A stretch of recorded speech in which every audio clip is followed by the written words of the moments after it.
পবিত্র ঈদুল আজহা উপলক্ষে রাজধানীর এক ময়দানে ছেলেকে সঙ্গে নিয়ে নামাজ আদায় করতে হাজির বাংলাদেশ জাতীয় দলের পেসার তাসকিন আহমেদ। সকাল সকাল ঈদগাহে পৌঁছানোর পরেই তাকে ঘিরে তৈরি হয় উৎসবের আবহ। সাদা পাঞ্জাবিতে শান্ত স্নিগ্ধ উপস্থিতি জাতীয় দলের এই পেসার যেন সাধারণ মুসল্লিদের সাথে মিশে যান ঈদের আনন্দে। পাশে ছোট্ট ছেলেকে নিয়ে ঈদের জামাতে অংশ নেন তিনি।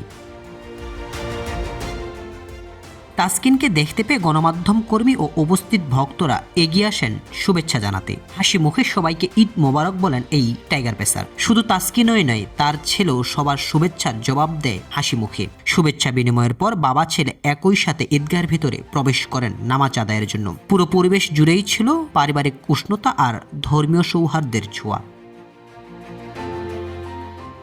নামাজ শেষে ধর্মীয় রীতির অংশ হিসেবে হাদিয়া দিতে দেখা যায় তাসকিন আহমেদকে। আর সবচেয়ে হৃদয় ছোঁয়া মুহূর্ত ছিল নিজের ছেলেকেও দান করার শিক্ষা দিতে পাশে রাখা। ছোটবেলা থেকেই সন্তানকে মানবিকতা ও দানশীলতার শিক্ষা দিচ্ছেন এই ক্রিকেটার। এমন দৃশ্যই যেন ফুটে ওঠে ঈদের সকালে। মাঠের আগ্রাসী পেসারকে সেখানে দেখা যায় এক দায়িত্বশীল বাবার ভূমিকায়।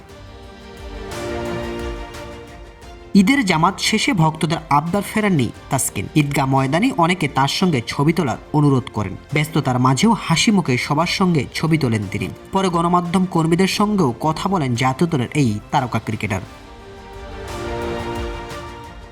নামাজ শেষে মুসল্লিদের সঙ্গে কোলাকুলি করতেও দেখা যায় তাসকিনকে। সেখানে ধনী গরিব কিংবা পরিচয়ের কোনো ভেদাভেদ ছিল না, ছিল শুধু ভ্রাতৃত্ব আর সম্প্রীতির বার্তা। পবিত্র ঈদের দিনে মাঠের তারকা পরিচয় ছাপিয়ে একজন সাধারণ মুসলমান হিসেবেই তিনি ধরা দিলেন।